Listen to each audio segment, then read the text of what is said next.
हाँ। 109 Carol courier 15 mark का सवाल। ए रिक्वायरमेंट पूछती है कि भाई अगर ये क्विक स्पीड की ऑफर को एक्सेप्ट नहीं करता और अपनी जॉब कंटिन्यू करता है तो इसकी इनकम टैक्स लायबिलिटी और एनआईसी वन क्या होगी।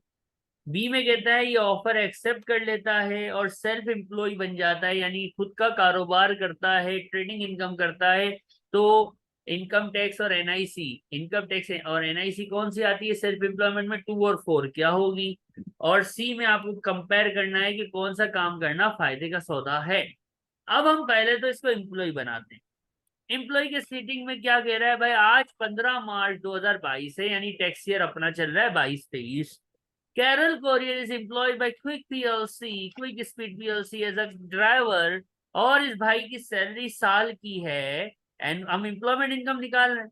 एम्प्लॉयमेंट इनकम का फॉर्मेट एनुअल सैलरी से ही तो चलता था। Annual salary is 44। हमने एम्प्लॉयमेंट में बड़ा टाइम दिया हुआ है इसलिए हम थोड़ा फास्ट फॉरवर्ड कर रहे हैं।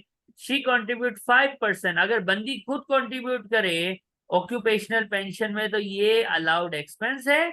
और अगर उसका एम्प्लॉयर कंट्रीब्यूट करे तो ये एग्जाम बेनिफिट है। तो 5% ऑफ सही है। 44,000 इज 2200। ये अलाउड एक्सपेंस हो गया। फिर इसके बाद अल्टरनेट शल्टरनेट खल्ली वल्ली बाबा एम्प्लॉयमेंट इनकम आ गई। वो अल्टरनेट का मतलब वो ऑफर मिली है और ऑफर के बाद यानी कारोबार करे तो ये होगा। तो अपन तो अभी एम्प्लॉयमेंट इनकम पे बात कर रहे हैं ना। हम तो एम्प्लॉयमेंट इनकम की बात कर रहे हैं। तो एम्प्लॉयमेंट इनकम आ गई, कितनी आई, 41,800। इनकम टैक्स निकालना है। अच्छा, employment income is a part of, employment income is a part none of saving. Non saving. Non saving का कॉलम, एम्प्लॉयमेंट इनकम आ गई 41,800। कोई क्वालिफाइंग इंटरेस्ट निष्ठमणा कुछ भी नहीं है, यही नेट इनकम।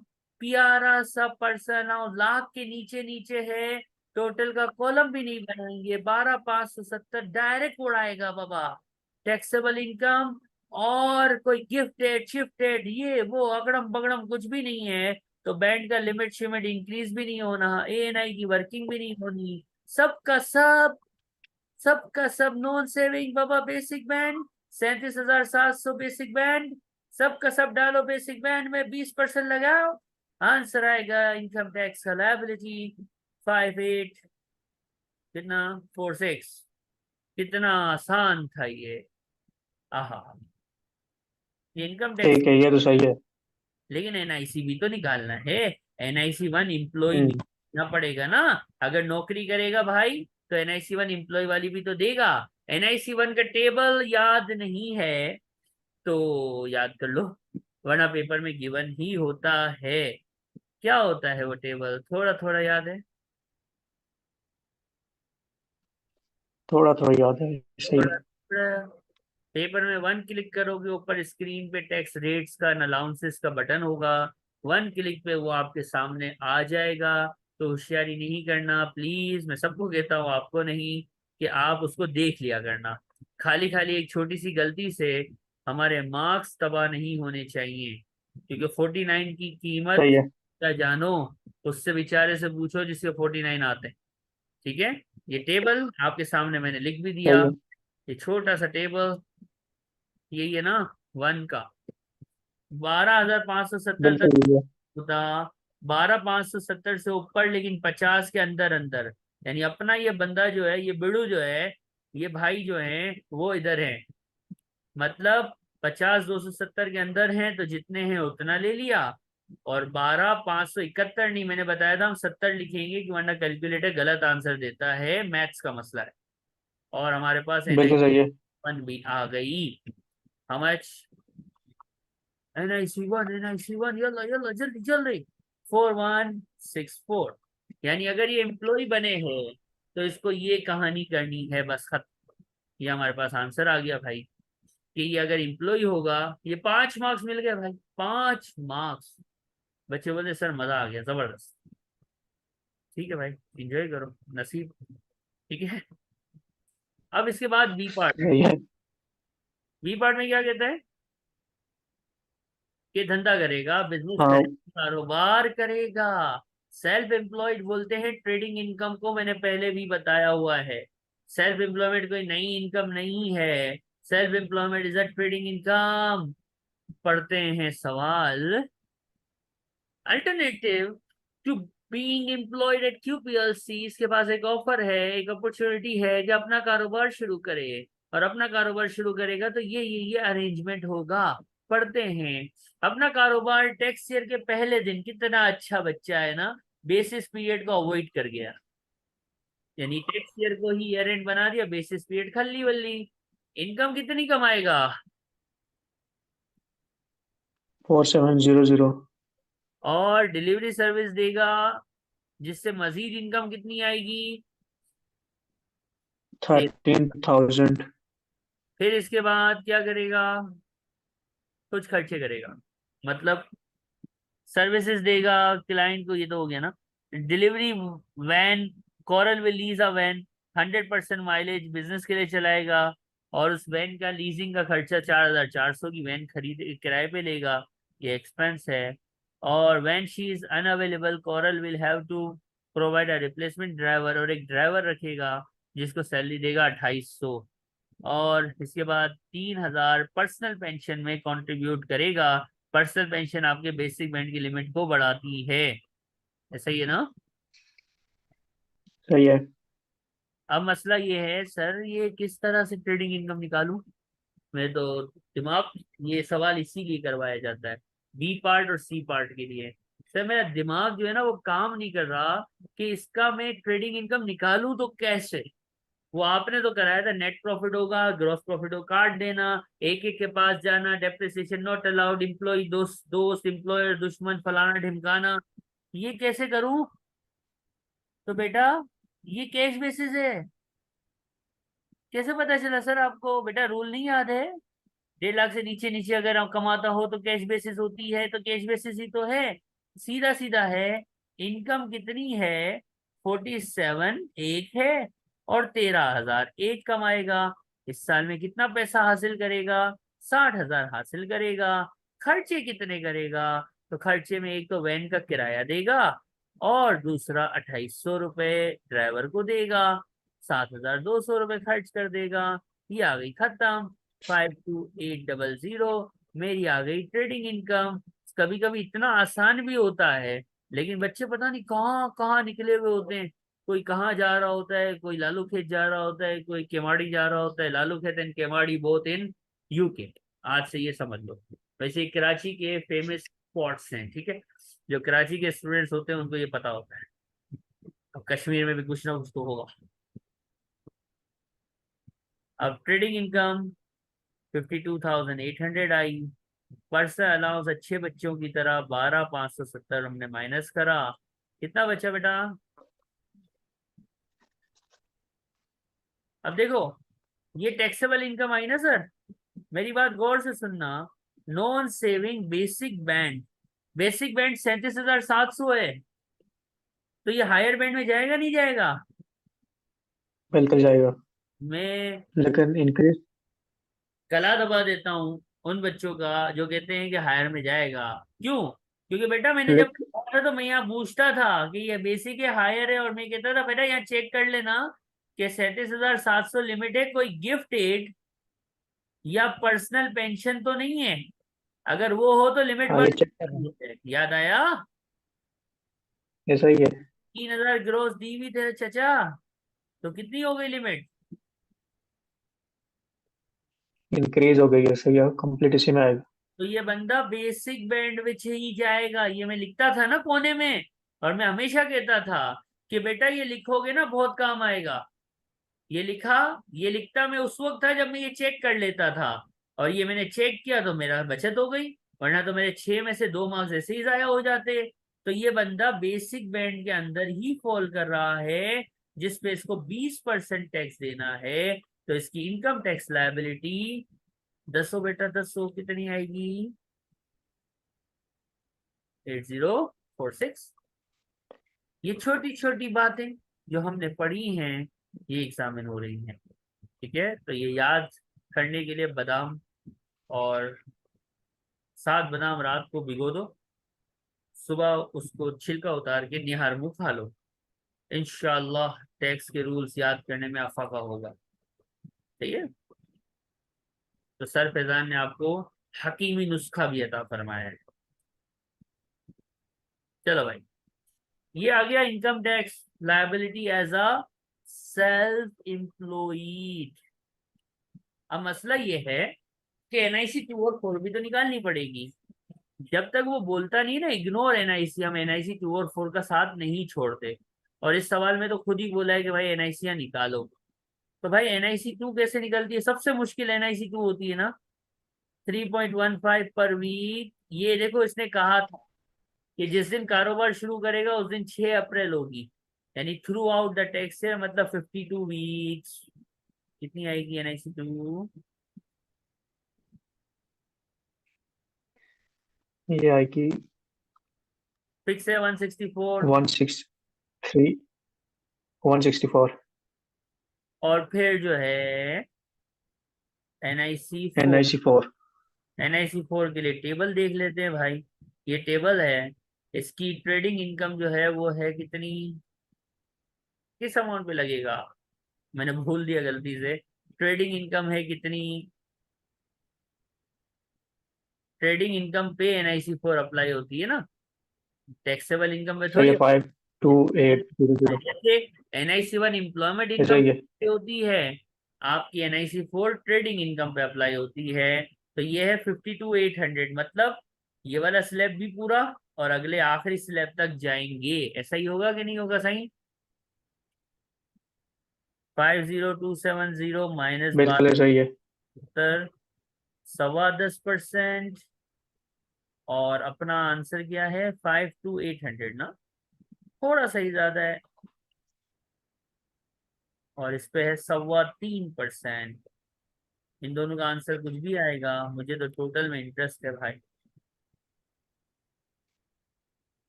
ये आ गया, ये आ गया। NIC 4 जिंदाबाद।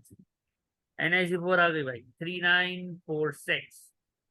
यहाँ तक देख लो, 10 मार्क्स नहीं, 11 मार्क्स हमने सॉल्व किए हैं। अब आप खुद से पूछना क्लास के बाद कि यार अगर मैं खुद करता तो मैं यहाँ पे क्या भंड मारता, या यानी यहाँ पे क्या गलती करता, मेरा दिमाग कहाँ लेके जा रहा था और सर कहाँ लेके चले गए। इसको जरा सोचना और ये याद करना कि कौन सा रूल दिमाग से वाइप आउट हुआ हुआ है, ताकि उसको आप थोड़ा सा रिव्यू कर सकें। ठीक है बेटा, आपकी आवाज नहीं आ सही रही। है। मसला उधर यार है कि ये जो आपने कैश बेसिस अप्लाई किया है ना, तो ये उसके ऊपर ऑप्शन नहीं है कैश बेसिस अप्लाई कर। आप इस क्वेश्चन में अब आ रही कैसे, है। देखो मुझे एक बात बताओ, अक्रूवल बेसिस करने के लिए नेट प्रॉफिट दिया होना चाहिए।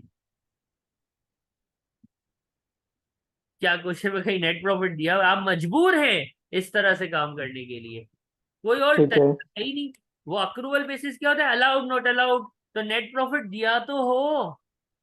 ये क्वेश्चन इसीलिए मैं हमेशा करवाता हूँ कि नेट प्रॉफिट दिया ही नहीं है और ट्रेडिंग इनकम निकालनी है, तो कैसे करेंगे? सिंपल मैथ्स करेंगे भाई। बात समझ आई?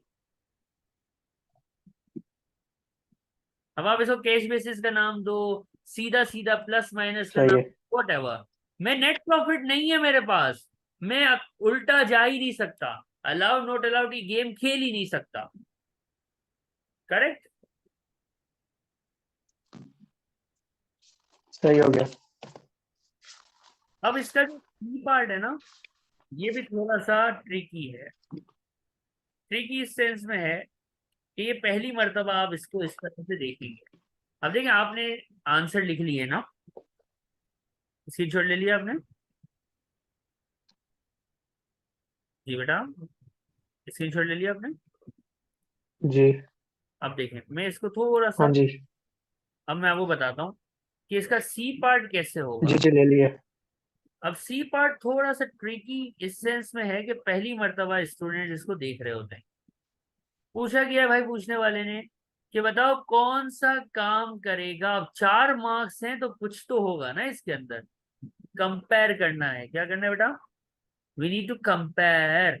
ये कंपैरिजन थोड़ा सा एक फॉर्मूला या एक फॉर्मेट के जरिए होता है। वो कोई मुश्किल नहीं है, आपको आता भी है, वो पता भी है, लेकिन अभी वो सामने जहन में नहीं। देखो भाई बेनिफिट्स की पता है कैसे निकालते हैं? जब भी ये रिक्वायरमेंट आती है ना, एडवाइस कैरल वेदर बेनिफिशियल, यानी जब भी हम कंपेयर करते हैं किसको, एम्प्लॉयमेंट इनकम को, किससे, सेल्फ एम्प्लॉयमेंट से। जब भी हम एम्प्लॉयमेंट इनकम को सेल्फ एम्प्लॉयमेंट से कंपेयर करते हैं तो हमारे पास एक वर्ड यूज होता है, नेट डिस्पोजेबल इनकम। अब ये चीज आप यहीं पे सीख रहे हैं, ठीक है? नेट डिस्पोजेबल इनकम, सही है। Net disposable income, what this बेटा ये है नोट। ये क्या है? नोट। पाकिस्तान में नोट को बोलते हैं कायदे आजम मोहम्मद अली जिन्ना, इंडिया में बोलते हैं पाउंड्स, ठीक है? नोट है बाबा ये। कैसे करेंगे note? Net disposable income. Sir इतनी भारी टर्म चिपका के बोलते हो, आसान सा है। देखो बेटा एम्प्लॉयमेंट इनकम की बात करता हूँ। एम्प्लॉयमेंट इनकम लेगा तो ये सैलरी से कितना पैसा हासिल करेगा? सिर्फ 44,000। इसको सीधी सीधी सूखी सूखी सैलरी मिलेगी। और उस केस में उसको ट्रेडिंग इनकम मिलेगी। कितनी मिलेगी? कितना था? 47। 47 और वो हटा के कितना था? ट्रेडिंग इनकम कितनी? प्लस 30। यही आएगी, 52,800। सही है। अब इसमें ये तो पैसा आया, इसमें इसने पेंशन पे करेगा, नोट इसके पास से जाएगा। कितना नोट गया होगा? 2200 निकाला था ना पेंशन का। इस केस में ये सही है। वन एम्प्लॉय वाली पे करेगा, एम्प्लॉय वाली नोट जाएगा। कितना आई थी? 4164 आई थी आई गेस। और इनकम टैक्स भी पे करेगा। कितना इनकम टैक्स निकाला था आपने? 5846 निकाला था। यानी एम्प्लॉयमेंट इनकम की बात करो तो एनडीआई, एनडीआई फुल फॉर्म लिखना, नेट डिस्पोजेबल इनकम। 44,000 एक पैसा आया, 2200 गया, फिर 4164 भी गया, और अपना क्या गया? 5846 भी गया। कितना हाथ में बचा?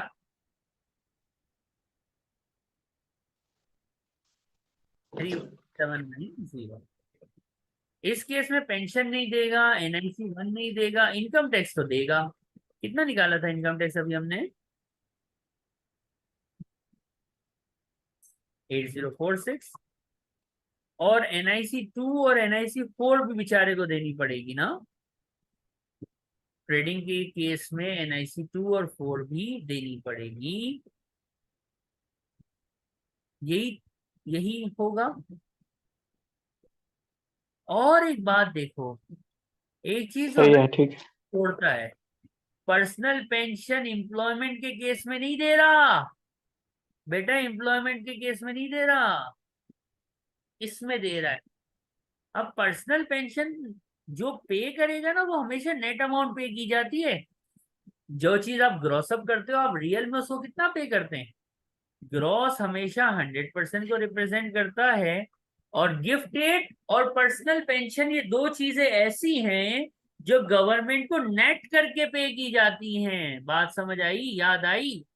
ये ग्रॉस अप कर लेते थे ना हम, इसका मतलब हम देते कम हैं, लेकिन रिलीफ विदहोल्डिंग टैक्स की वजह से हम ज्यादा से लेते थे, ग्रॉसिंग अप करते थे। नेट मतलब जो रियल में दिया है, ग्रॉस अप मतलब जिससे आपने बैंड्स को बढ़ाया है। बैंड्स को बढ़ाते ग्रॉस अमाउंट से थे, लेकिन जो नोट, जो पाउंड हम गवर्नमेंट को पे करते हैं, वो नेट अमाउंट होता है मेरा बच्चा। और इस क्वेश्चन में ये जो आपके पास 4 मार्क्स है ना, ये 4 मार्क्स, इसमें 4 में से 1 मार्क्स सिर्फ इस 2400 को सही लिखने का है, और बाकी 3 मार्क्स जो है इस पूरे फॉर्मेट के हैं, क्योंकि एग्जामिनर को पता है कि हमारी कौम ने बादाम नहीं खाए हुए। बादाम वैसे ही बहुत महंगे।